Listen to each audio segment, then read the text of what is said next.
क्या chief justice की writ खत्म हो रही है? अगले चंद महीने इतने अहम आईनी ओहदे पर किस तरीके से मामलात आगे जाएंगे? देखें, बात यह है कि मैं ये समझता हूँ कि आज मैंने पहली दफ़ा ये देखा कि किसी हुकूमत ने खुद अपनी रियासत पे हमला किया हो। और आज जिस तरह एक खातून जो ना पार्लियामेंट की रुकन है, ना जिन्होंने आज तक कभी इलेक्शन लड़ा है, ना उन्होंने कभी एक वोट लिया अवाम का, आज वो जिस बहादुरी के साथ चीफ जस्टिस, साबका चीफ जस्टिस साहिबान और सदर मुमलिकत को रगेद रही थी और जिन अल्फाज से वो उन्हें बुला रही थी, मुझे तो इस सिस्टम के ऊपर और इस सिस्टम के कर्ता धर्ताओं के ऊपर शक हो रहा था कि वो इससे मुखलिस हैं भी या नहीं। एक तरफ सिस्टम की लाडली खिताब कर रही थी और पार्लियामेंट में सिस्टम का लाडला खिताब कर रहा था, और दोनों ही अपने अब्बुओं को बचाने के लिए एक ही बात कर रहे थे कि जी चीफ जस्टिस को भेज दें, और वो चीफ जस्टिस लेके आए जो हमारी मर्जी का चीफ जस्टिस हो। यहाँ तक कि उन्होंने सदर मुमलिकत को भी कह दिया, और आज मरियम के मुंह से असल बात भी निकल गई कि इलेक्शन हम तब कराएंगे जब ये लोग चले जाएंगे। तो इससे हुकूमत का जो माइंड सेट है वो तो क्लियर हो गया कि उन्होंने ये तय कर लिया हुआ है कि इलेक्शन तब होंगे जब उनको ये बात का यकीन होगा कि उनके अपने बंदे ऊपर बैठे हुए हैं जो उनके मुफादात का तहफ़्फ़ुज़ करते हुए उन्हें इलेक्शन हारने नहीं देंगे। फिर मेरा सवाल पैदा होता है कि अगर ऐसा हो जाता है तो क्या फिर पीटीआई उस चीफ जस्टिस को मान लेगी और पीटीआई उस सदर को मान लेगी? जिस चीफ जस्टिस को आज आप लोग नहीं मान रहे, 13 जमातें मिलके आपने इस्लामाबाद के अंदर पहली दफा कोई हुकूमत जो है वही अपनी रियासत के खिलाफ एहतजाज कर रही है और मुजाहरे कर रही है।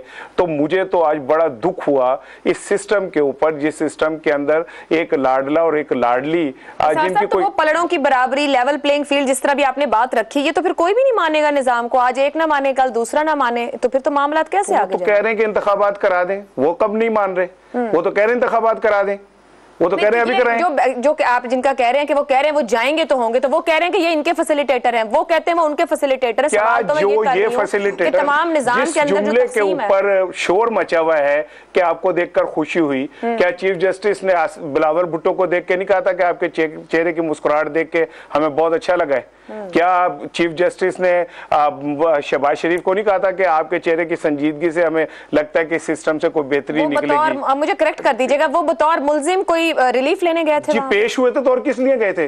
वहां पे चाय पीने गए थे उनके साथ? नहीं, बुलाए गए थे किसी मुआवनत के लिए, किसी मामले में गए थे जी, किसी मामले में पेश हुए थे। और मुझे सबसे बड़ी बात बताएं कि ये बात तो बड़ी चुभ रही है कि आपको देख के बहुत अच्छा लगा, ये बात का किसी को एहसास नहीं कि चीफ जस्टिस ये कहे कि अगर इमरान खान, नवाज शरीफ की जान को कुछ हुआ तो उसका जिम्मेदार कौन होगा?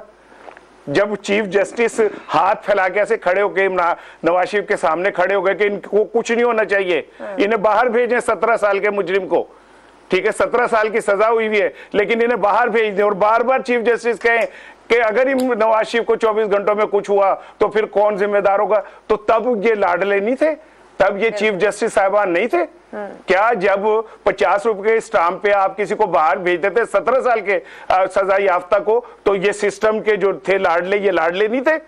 जब शहबाज शरीफ को मनी लॉन्ड्रिंग केस में फॉरवर्ड किया होगा, निकलेगा क्या जो पार्लियामेंट के अंदर? मैं आपसे कभी कभी जब मैं जरा जज्बाती होता हूँ तो मैं रिक्वेस्ट करता हूँ कि मुझे भी इस प्रोग्राम के लाडला समझ के कभी कभी दूसरों की तरफ दे दिया करेंगे।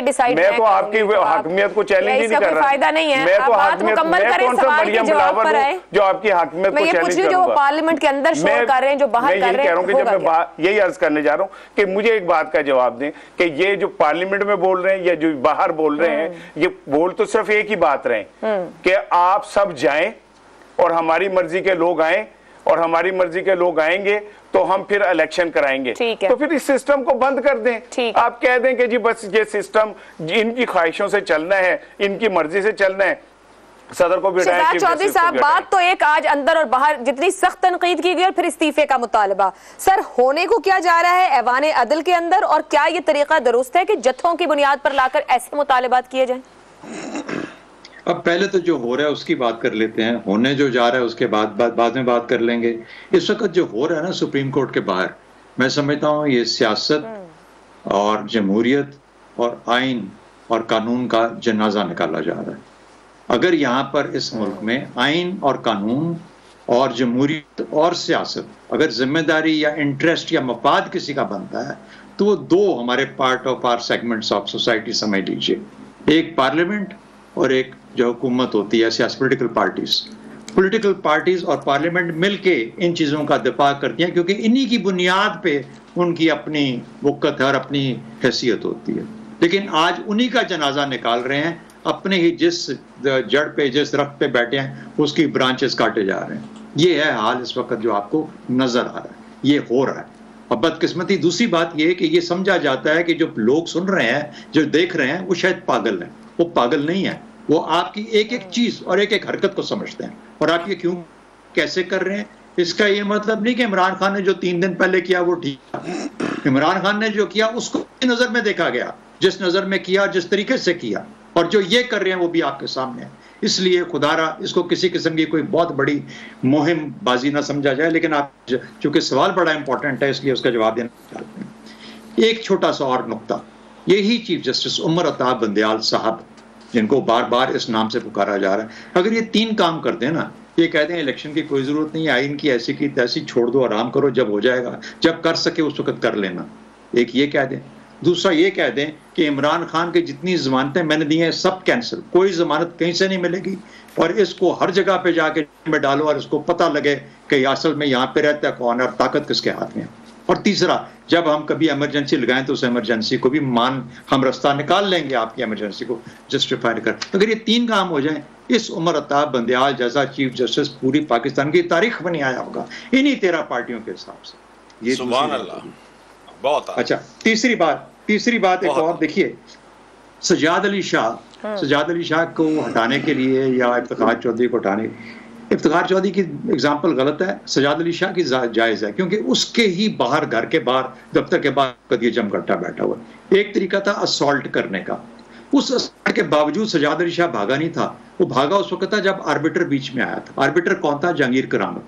बोला था सदर तू भी जा फारूक लगारी को, और चीफ जस्टिस तू भी जा, क्योंकि तुमने एक पूरे निजाम को हिला के रख दिया है उसकी लड़ाई के अंदर नवाज शरीफ के साथ। तो ठीक है जी, आप दोनों के दोनों हट जाएं। उसके बाद और ऑर्डर आया जिसने कि नवाज शरीफ साहब को सपोर्ट किया और एक हुकूमत 1997 के बाद अपने तौर पर अमीरुल मोमिनीन के सफर की तरफ चलना शुरू हो गई। तो उसके आपको आर्बिटर की जरूरत होती है। दूसरा, रेफरेंस जब आएगा ना तो रेफरेंस की बुनियाद आईनी हुआ करती है। ऐसी कोई पॉसिबिलिटी अब है?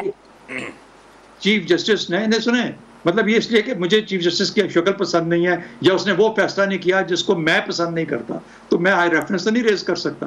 अगर आइन के आगे गए हो, खुद फैसले कर लेते थे ना, पार्लियामेंट में कर लेते, पार्लियामेंट से बाहर कर लेते, सियासी लोग कर लेते। लेकिन अगर नहीं किया तो इंतजार करो। अब अगर उसके सामने गए हो तो उसके मुताबिक वो कहे कि इलेक्शन जायज नहीं है 90 दिन के बाद, वो कह सकता है। वो कैसा चीफ जस्टिस है जो मुंह से ये अल्फाज निकालेगा? लेकिन कहने का मतलब ये हुआ कि जब तक ये चीजें जो हैं, जो आपने रेफरेंस लेके जाना है, उसकी बुनियाद आईनी होनी चाहिए, आर्बिटर होना चाहिए, या फिर आप डायरेक्ट हमला करें। हमले के बाद भी सजाद अली शाह नहीं गया था, कोई गया था उसके पास, उसने कहा था कि आज उस तरह की सिचुएशन एग्जिस्ट नहीं करती, लेकिन हो सकता है कि अगर ऐसा भेजना पड़े तो सबको ही भेजना पड़ जाए। उससे हमें, मेरे हाल में समझ नहीं आ रही कि आहिस्ता आहिस्ता सिरकते जा रहे हैं उस तरफ।